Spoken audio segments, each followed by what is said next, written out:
Sir আপনি? দবির, দবির তুমি আমার ছেলেটাকে বাঁচাও। স্যার ওঠেন, এ কি করছেন স্যার? দবির, আমার ছেলে পুলিশ ট্রেনিং এ ফার্স্ট হয়েছে। মামু নামে এক মাস্তানের কথা মতো থানার ওসি আমার ছেলেকে মিথ্যে আসামি সাজিয়ে ধরে নিয়ে গেছে। স্যার আপনি আমার শিক্ষক, আপনি যদি আমার পা ধরে আমার অনুরোধ করেন এটা আমার জন্য লজ্জা স্যার। আর আপনি আমাকে হুকুম করবেন স্যার। দবির, আমি আমার ছেলেকে নিয়ে অনেক বড় স্বপ্ন দেখেছিলাম। আমার সেই স্বপ্নকে তুমি মিথ্যে হতে দিও না দবির। তুমি আমার ছেলেকে ছাড়িয়ে আনো, ওকে আমি অনেক বড় পুলিশ অফিসার হিসেবে দেখতে চাই। আপনি শান্ত হন স্যার। আজ আমার সৌভাগ্য, আজ আমার কাছে আপনার মনের স্বপ্নটা সত্যি করার জন্য আমার কাছে ছুটাইছেন। অথচ একদিন স্কুলে আপনি আমার কইছিলেন আমার যা কিচ্ছু হইব না। স্যার আপনার ভয় নাই, আপনার ছেলেকে শুধু মামু কেন কেউ কিচ্ছু করতে পারবো না। চলেন আমার সাথে। আচ্ছা চল চল।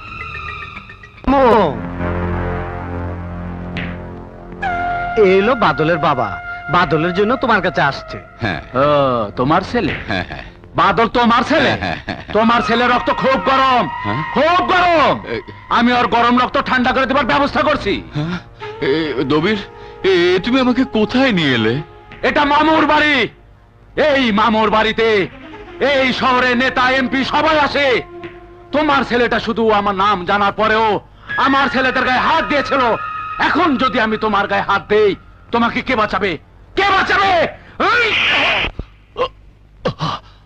থামো মামু, থামো। এ কি করছো? ইনি আমার শিক্ষক, আমার খুব আপনজন। আমি তোমার কাছে নিয়ে এসেছি ওনার ছেলের অপরাধের জন্য মাপ চেয়ে বাদলকে থানার থেকে ছেড়ে দেওয়ার ব্যবস্থা করতে। হ্যাঁ, আমি ব্যবস্থা করে দেই। আর ওর ছেলে দুদিন পর পুলিশের পোশাক পরে আমার পিছনে খোঁচা দিতে থাকো। মামু তুমি থানার থেকে ছেড়ে দেওয়ার ব্যবস্থা করো।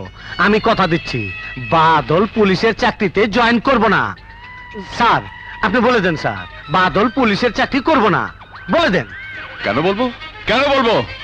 বাদল একজন সৎ পুলিশ অফিসার হবে, এ আমার স্বপ্ন। তুমি কোন চোখে স্বপ্ন দেখছো? কোন চোখে? স্যার আপনি চান, আমি কথা দিচ্ছি বাদলকে কেউ আটক করে রাখতে পারবো না। দবির, আপনি যান স্যার, আমি তো কথা দিয়েছি। আপনি যান যান যান। স্যার, ওই মাস্টারকে সাথে করানোর পিছনে আপনার একটা উদ্দেশ্য আছে। ওইটা বুঝতে পারাই আমি আপনাকে স্যার বলি নাই, বড় বড় কথা বলেছি। আমাকে মাফ করে দিন স্যার। আরে চার পাচার বুঝছি।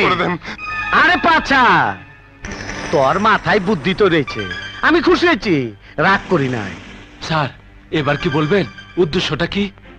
উদ্দেশ্য একটাই, বাদলকে দিয়ে মন্ত্রী রাহাত চৌধুরী খুন করার কার্তুজ বানাইবার চাই।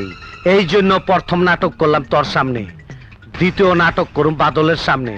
আমি যা যা বলি সেইভাবে অশিরে টেলিফোন করবি, বাকি খেলাটা আমি খেলুম।